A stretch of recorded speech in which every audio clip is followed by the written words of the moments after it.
சென்னையில் காலையில் ஏற்பட்ட பனிமூட்டம் காரணமாக விமான சேவைகளில் பாதிப்பு என்பது தொடர்ந்து நீடித்து வருகிறது. இது குறித்த கூடுதல் தகவல்களை செய்தியாளர் சுரேஷிடம் கேட்கலாம். சுரேஷ், இப்போ விமான சேவைகள் பாதிக்கப்பட்டதுனால என்னென்ன இஷ்யூஸ் இருக்கு?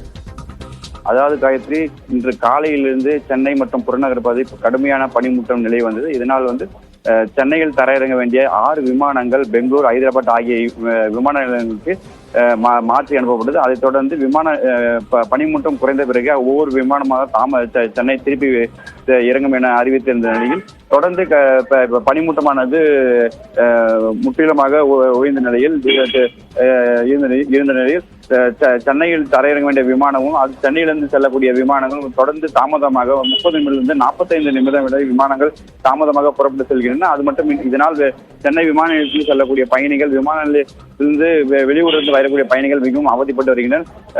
விமான நிலைய அதிகாரிகள் இது குறித்து குறுந்தகவலை முன்பே அறிவித்திருந்தால் விமான நிலையத்தில் பயணிகள் அவதிப்படாமல் இருந்திருப்பால். இது போன்று விமானங்கள் தாமதமாக நிலையில் விமான நிலையத்தில் பயணம் செய்கிற பயணிகளுக்கு விமான நிலைய அதிகாரிகள் குறுந்தகவலை அனுப்ப வேண்டும் என கோரிக்கையும் வைத்திருந்தனர். நன்றி சுரேஷ், விவரங்களை வழங்கியமைக்காக.